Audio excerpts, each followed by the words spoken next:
La dermatite atopique, dite DAC, est d'origine multifactorielle et surtout génétique. C'est une maladie chronique qui touche la peau du chien. Les chiens atteints de DAC peuvent avoir une aggravation de leurs symptômes lorsque les allergènes environnementaux pénètrent leur barrière cutanée altérée.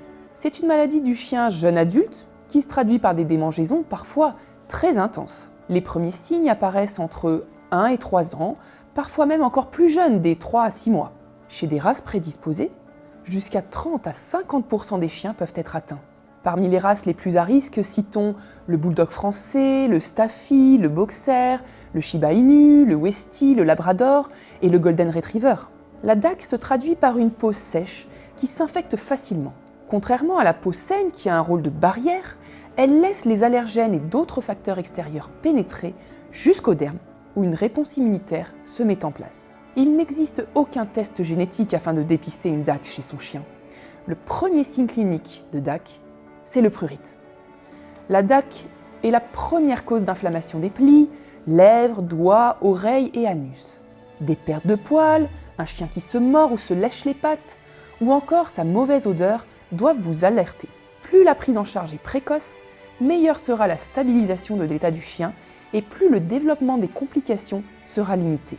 Si le chien est bien traité et qu'il bénéficie de traitements de fond adaptés, il est possible de contrôler sa maladie, c'est-à-dire de réduire la fréquence et la gravité des crises, voire de les faire disparaître.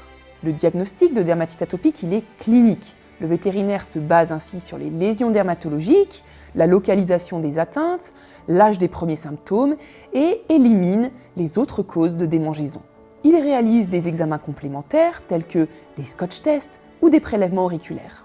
Le traitement de la dermatite atopique est à vie avec des soins généraux et locaux réguliers et aussi ne pas oublier un traitement anti-puce très rigoureux. Il ne doit jamais être arrêté, même lors d'amélioration des signes cliniques, car il y a alors des risques de rechute.